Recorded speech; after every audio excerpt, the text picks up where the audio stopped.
O tema a ser abordado será aumento da mucosa ceratinizada. Até a década de 80, advogava-se que haveria necessidade de uma faixa mínima de mucosa ceratinizada para garantir uma homeostase do periodonto marginal. Trabalho clássico de Lang e Lee, em 1972, preconizava uma faixa mínima de 2 milímetros. Isso perdurou até a década de 90, quando estudos começaram a contradizer esta teoria advogada. Estudos começaram a afirmar que mesmo uma quantidade mínima de mucosa ceratinizada seria capaz de garantir uma resistência ao periodonto marginal sem perda de inserções adicionais, desde que, insisto, desde que houvesse um controle do biofilme e também ausência de trauma. Portanto, em síntese, uso e não abuso da escovação dental.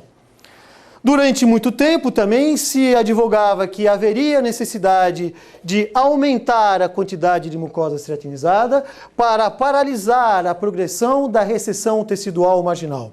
Estudos continuam afirmando isso. Um consenso da Academia Americana de Periodontia de 1996 preconiza que o enxerto gengival livre, uma das técnicas mais utilizadas para aumentar a mucosa ceratinizada, deveria ser indicado em áreas que há uma recessão tecidual marginal e que vai sofrer movimentação ortodôntica. Portanto, não há ainda uma unidade consensual sobre se há ou não a necessidade de fazer um aumento da mucosa ceratinizada para paralisar a migração apical da margem tecidual. Todavia, todos, inquestionavelmente, afirmam que, quando há mucosa ceratinizada, pelas características de impermeabilidade e imobilidade, isto é extremamente benéfico para o periodonto marginal. Porque nós temos duas características importantes. A impermeabilidade, dada pela camada de ceratina, a imobilidade da margem gengival, dada pelo alto conteúdo de fibras colágenas. Aproximadamente, cerca de 60% do tecido conjuntivo gengival é composto de fibra colágena. Isso é importantíssimo para a imobilidade da margem gengival. Essa impermeabilidade, essa ceratinização é ditada geneticamente pelo conteúdo do tecido conjuntivo subjacente. Área com quantidade mínima de mucosa ceratinizada, uma área que está mais propensa à inflamação, isso é evidente.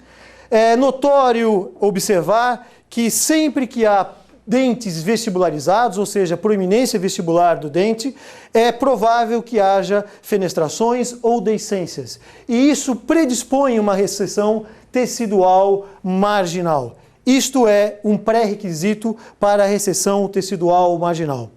Neste caso apresentado, há uma quantidade pequena de mucosa ceratinizada, então essa área marginal fica muito próxima à mucosa alveolar, que é pobre em fibra colágena, rica em fibra elástica, e isso dá como resultado uma mobilidade da margem gengival.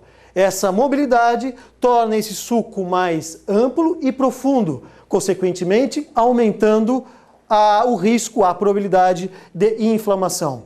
E a mucosa alveolar, por ser permeável, por não ter a sua especificidade de camada de ceratina, é mais suscetível à inflamação. Nesse contexto, vai ser indicada uma técnica que é das mais corriqueiras para alterar essa área marginal, dando as características de impermeabilidade e mobilidade, pelo enxerto gengival livre. O enxerto gengival livre é a colocação de um tecido originário do palato, transformando mucosa alveolar em mucosa ceratinizada.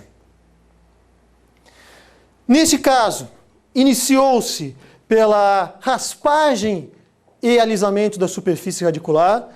Insisto que o objetivo primário não era recobrir a raiz, e sim aumentar a resistência desse periodonto marginal pela imobilidade e impermeabilidade da mucosa ceratinizada. Todavia, entretanto, vai ser colocado o enxerto gengival livre também sobre a recessão marginal tecidual.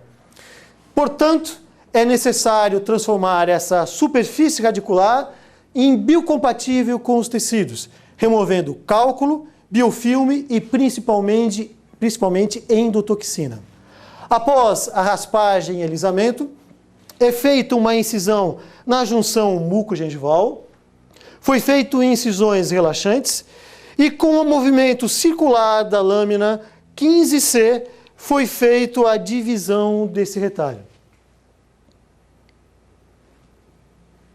Preparado o sítio receptor, com o gengivótomo de Kirkland é feita uma remoção da ceratinização do epitélio, melhor dizendo, marginal, porque quando for colocado o enxerto de tecido conjuntivo sobre essa área, há a necessidade de ter um contato de conjuntivo com conjuntivo.